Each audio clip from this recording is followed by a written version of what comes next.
அதோட சரி, அது அந்த ஒரு ட்ரெண்டிங் டைம் இருக்கு இல்லையா, அது வரைக்கும் தான். அதற்கு பிறகு அதை பற்றி யாவனும் பேச மாட்டான். ஏன்னா அது திமுகவுக்கு விரோதமானது இல்லையா. திமுகவுக்கு எதிராக, இந்த திராவிட மாடல் ஆட்சிக்கு எதிராக எதையாவது பேசி அப்புறம் அது பிரச்சனையாயிடுச்சுன்னா என்ன பண்றது?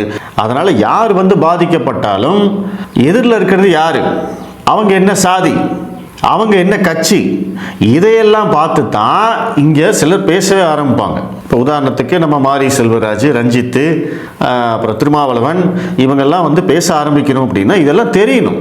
ஒருவேளை இதுவே திமுக கவுன்சிலருக்கு பதிலாக அந்த இடத்துல அதிமுக கவுன்சிலர் இருந்திருக்காரு, இல்லை பாஜகவை சேர்ந்தவர் ஒருத்தர் இருந்திருக்காரு, இல்லை வேற ஆதிக்க சாதியை சேர்ந்தவர் திமுகவுக்கு எதிர் நிலைப்பாடு கொண்டவர் இருந்திருக்காரு அப்படின்னா இங்கே சலங்க கட்டி ஆடி இருப்பாங்க.